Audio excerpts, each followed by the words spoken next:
कालाकोट सुंदरबनी विधानसभा क्षेत्र से democratic progressive आजाद party के प्रत्याशी अशोक शर्मा ने कहा कि अगर विधानसभा चुनाव में लोगों ने साथ दिया तो लोगों को जमीनों का मालिकाना अधिकार दिलवाना उनका प्रमुख मुद्दा रहेगा। उन्होंने कहा कि जम्मू कश्मीर के अलग अलग जिलों में रह रहे हजारों लोग आज भी जमीनों के मालिकाना अधिकार नहीं होने के कारण सरकार की किसी भी योजना का लाभ नहीं ले पा रहे हैं। वहीं उन्होंने मिनी सेक्रेटेरिएट बनाने, डिग्री कॉलेज में साइंस स्ट्रीम शुरू करने, सड़कों की दिशा सुधारने, स्कूलों में टीचर्स की कमी को दूर करने, हर घर जल पहुंचाने, अस्पताल में डॉक्टरों की नियुक्ति का वादा किया। जम्मू कश्मीर विधानसभा चुनाव 2024 के बीच आए दिन आतंकियों की साजिश सामने आ रही है। हालांकि सेना के जवान आतंकियों का डटकर मुकाबला कर रहे हैं। वहीं इस बीच जम्मू संभाग के पुंछ जिले में एलओसी के पास बीते दिन एक लैंडमाइन बरामद की गई। विधानसभा चुनाव के बीच पुंछ में मिले लैंडमाइन से इलाके में काफी ज्यादा खौफ का माहौल था। बरामद किए गए लैंडमाइन को बम निरोधक दस्ते ने नष्ट कर दिया। पहले से बिजली संकट से जूझ रहे जम्मू कश्मीर में इन दिनों मुफ्त बिजली के वादे किए जा रहे हैं। सत्ता के लिए किए जा रहे ये वादे पूरे करने में जम्मू कश्मीर राज्य को 1000 करोड़ का आर्थिक बोझ पड़ेगा।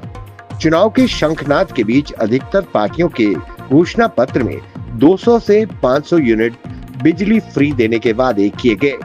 नेशनल कॉन्फ्रेंस पीडीपी अपनी पार्टी ने निशुल्क बिजली का वादा किया है। इकोनॉमिस्ट मानते हैं कि ये घोषणाएं जमीनी स्तर पर पूरा होना संभव नहीं है। अगर राजनीतिक दल पंजाब और दिल्ली की तर्ज पर ये वादे कर रहे हैं तो कुछ ही घंटे बिजली नसीब होगी और जनता बिजली के लिए त्राहिमाम करती रहेगी। निशुल्क व सस्ती बिजली देना अच्छा विकल्प नहीं है। चुनावी सरगर्मियों के बीच पीपल्स डेमोक्रेटिक पार्टी की अध्यक्ष महबूबा मुफ्ती ने श्रीनगर में बातचीत के दौरान कहा कि अगर जमाते इस्लामी चुनाव लड़ना चाहती है तो ये अच्छी बात है। उन्होंने आगे कहा, लोकतंत्र विचारों की लड़ाई है। केंद्र सरकार को इस पर लगा बैन हटा देना चाहिए। सरकार ने इनकी सभी संस्थानों और संपत्तियों को फ्रीज और जब्त कर लिया है, उन्हें वापस कर देना चाहिए। उन्होंने नेशनल कॉन्फ्रेंस उमर अब्दुल्ला को करारा जवाब देते हुए कहा कि वो कहते थे चुनाव हराम है, लेकिन अब चुनाव हलाल हो गए हैं। देर से आए दुरुस्त आए। महाराष्ट्र के सिंधुदुर्ग के जिले में छत्रपति शिवाजी महाराज की प्रतिमा गिरने को लेकर प्रधानमंत्री नरेंद्र मोदी ने माफी मांगी है। प्रतिमा ढहने को लेकर इससे पहले कांग्रेस और शिवसेना यूबीटी ने केंद्र और राज्य सरकार पर निशाना साधा था। कांग्रेस ने पूछा था कि क्या प्रधानमंत्री इसको लेकर माफी मांगेंगे। उन्होंने कहा कि छत्रपति शिवाजी महाराज मेरे लिए सिर्फ नाम नहीं है, हमारे लिए छत्रपति शिवाजी महाराज आराध्य देव है।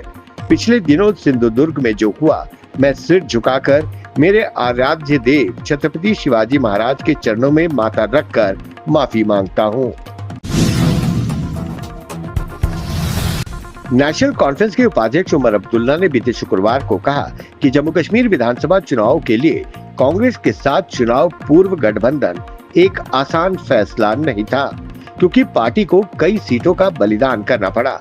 नेशनल कॉन्फ्रेंस नवाए सुबह में पार्टी के एक समारोह को संबोधित करते हुए उमर अब्दुल्ला ने कहा कि जम्मू कश्मीर के लोगों के अधिकारों की बहाली के लिए संघर्ष एक सामूहिक लड़ाई है। ये सिर्फ हमारी लड़ाई नहीं, बल्कि पूरे जम्मू कश्मीर की लड़ाई है। जम्मू के नगरोटा और झज्जर पुलिस ने ऑपरेशन कामधेनु के तहत मवेशी तस्करों के 2 प्रयासों को विफल कर दिया। पुलिस ने इस कार्रवाई के दौरान 30 मवेशियों को तस्करों के चुंगल से मुक्त कराया। इस दौरान एक तस्कर को पुलिस ने गिरफ्तार कर लिया, जबकि अन्य मौके से फरार होने में कामयाब हो गए। नगरोटा पुलिस थाने में दोनों मामलों में केस दर्ज कर लिया गया है।